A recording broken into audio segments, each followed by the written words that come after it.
Let us start looking at the topic algebra. Now, in this video we're going to look at the variable and then the fact that sometimes you read or hear about an algebraic expression and then an equation, and probably you hear about the identity as well. We're going to look at the differences between those three things. Now, the variable, what is a variable? Is really a symbol, usually a letter. Sometimes it's an English letter, sometimes a Greek letter, as used to represent numbers. So you can substitute a number for that letter.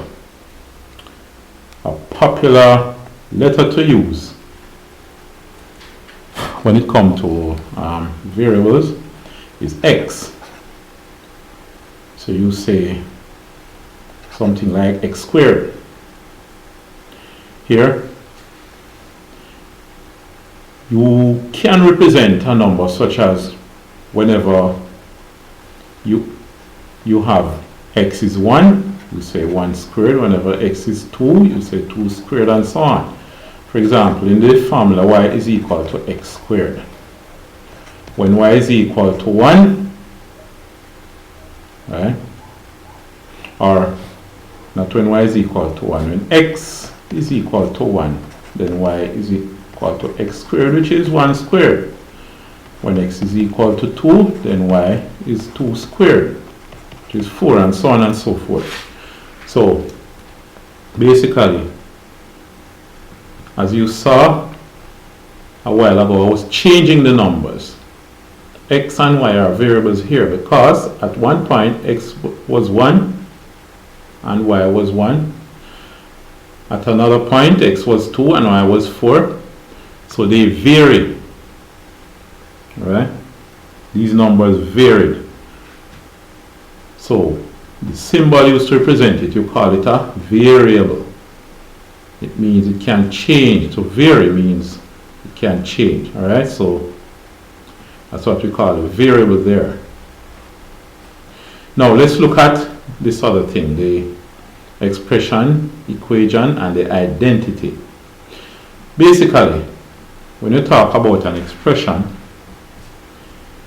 it's like you're saying you're expressing yourself, and you write down a mathematical or algebraic expression such as 2x plus 5. That is an expression. Right? It's a statement, a mathematical statement. Now, that being an expression,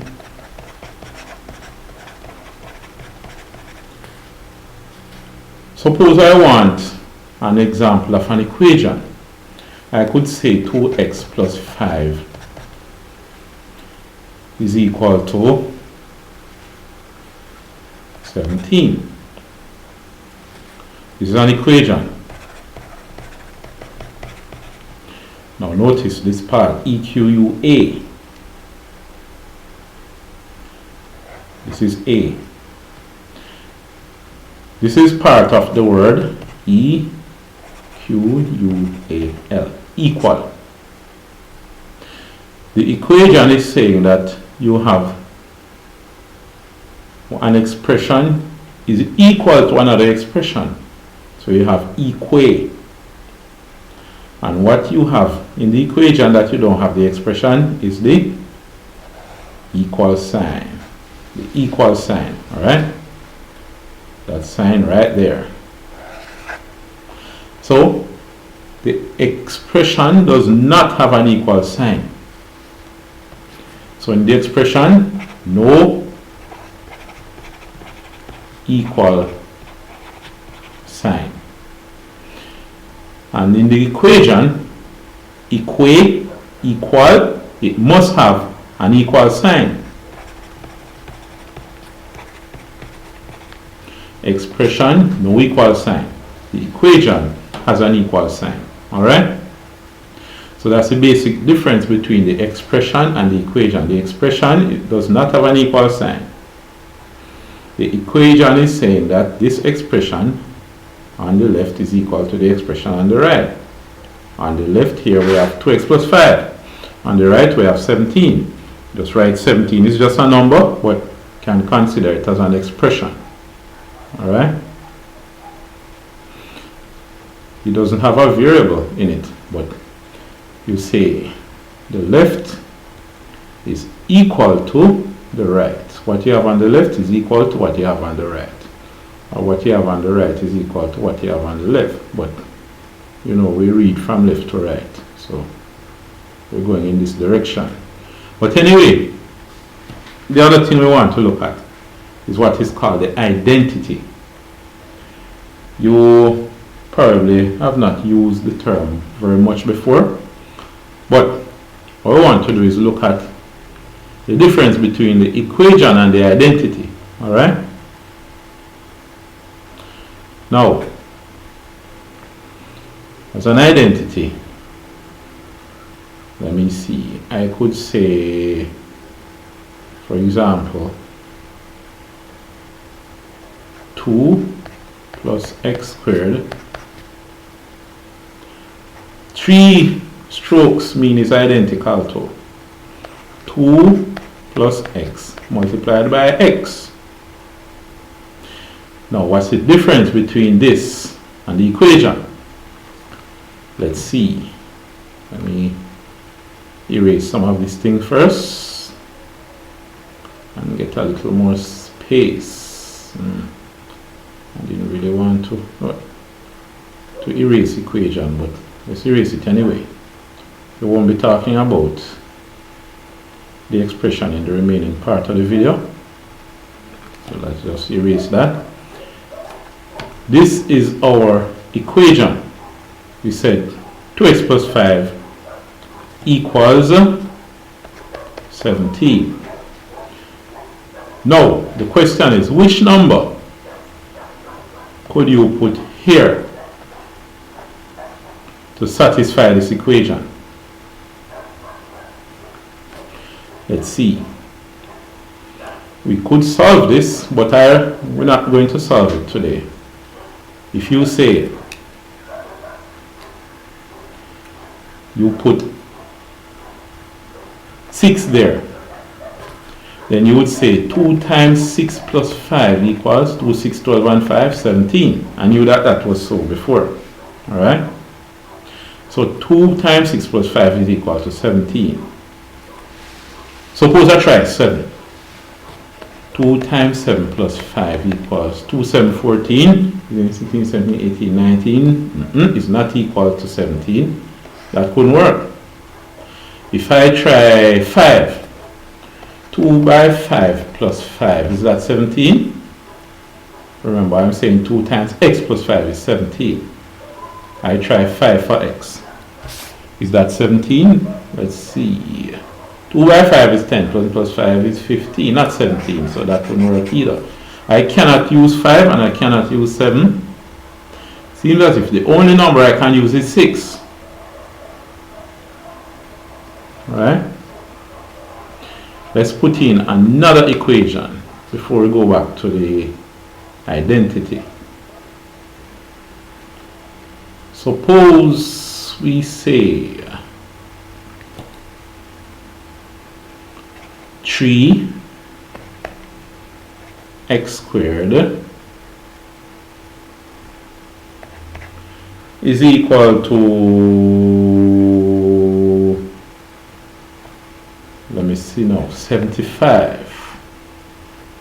By the way, this is what would be called a quadratic equation, but we'll come to that later on. And it's quadratic because you have the x squared, the variable squared. But for the purpose of this video, we just see what we could put here to make this work. Suppose we put 5 for x. Try 5. Would it work? Let me see. 3 times 5 squared is equal to, no, 5 is 25. 25 by 3 is 75. So 5 will work. Now let's try negative 5. I'm going to put negative 5 in there. Alright, this might seem to be a new idea to you if you haven't done it before, but you'll understand this even better a little later on. But let's try negative 5. 3 times, because 3x squared means 3 multiplied by x squared. You can put the multiply, but you don't really need to. 3 times 3 multiplied by x squared. 3 multiplied by negative 5 squared. Negative 5 squared is equal to, is it 75? Let's see. Negative 5 squared is the same, 25, you know. So 3 times 25 gives you 75. So negative 5 works. Good. So 5 works in it and negative 5 works in it. Let's try another number. Let's try 6. Will 6 work? Let's see. 3 multiplied by 6 squared is equal to, is it 75? 6 squared is 36. What is 36 by 3? 36 multiplied by 3. 3 6 is 18. Bring down the 8. Carry 1 3. 3 is 9 and 1 10. No, it's not 75. So these two numbers work. I know that other numbers will not work. So that's with the equation. You have some equations in which only one number will satisfy the equation. In this equation that we looked at, the 2x plus 5, only one number will satisfy it, and it's 6. Here, in this case, two numbers will satisfy this equation. 5 and negative 5, no other number. Alright, let's look at the identity now. Let's put in a 3 for x. 2 plus 3 squared. 3 strokes for identical to 2 plus x by x means 3 by 3, because we're saying we're putting 3 for x, 3 times 3. Does it work? Let's see now. On the left, 3 squared is 9. 9 plus 2, 11. 11. Let's look at the right hand side now. We're going to put at the right hand side over here. 3 by 3 is 9. 9 and 2, 11. Oh, it does work. Alright, let's try another number. We tried 3 a while ago. Let's try 4. 2 plus 4 squared. 2 plus 4 squared. Let me write my square a little bigger. Is identical to 2 plus 4 times 4. Let's see. Over here, 4 squared is 16. 16 plus 2 is 18. Identical to over here, 4 times 4 is 16. 16 plus 2, 18. Oh, so it does work for two numbers so far. Let's try another number. Suppose we try 5. 2 plus, let's put in, substitute 5 for x. When I say we put in 5 for x, what we're doing is really substituting, right? Because x is the variable, and we can put in different numbers that x represents. That means we substitute. So remember, another word for putting in place of is to substitute. It's like in a football match when a player is injured and can't play anymore. Someone on the bench comes in to substitute for them. So we substitute to replace them. We replace x with 5. We substitute x with 5. 2 plus 5 squared is identical to 2 plus 5 by 5. Let's see. 5 squared is 25. 25 plus 2 is 27. And this, let's see on the right hand side how it works out. 5 by 5 is 25. 25 plus 2, same 27. Well, I know here that any number you put any number you substitute for x will always satisfy this identity. So, in this case, the difference between the equation and the identity is that only a limited set of numbers will satisfy the equation, while an unlimited set of numbers, any number you put in any number you substitute in the identity will satisfy the identity. Alright? But anyway, for now, we'll deal mostly with expression and equation. Those are a lot more popular than identities. Alright? So we'll continue looking at algebra in the next video, so I will see you then.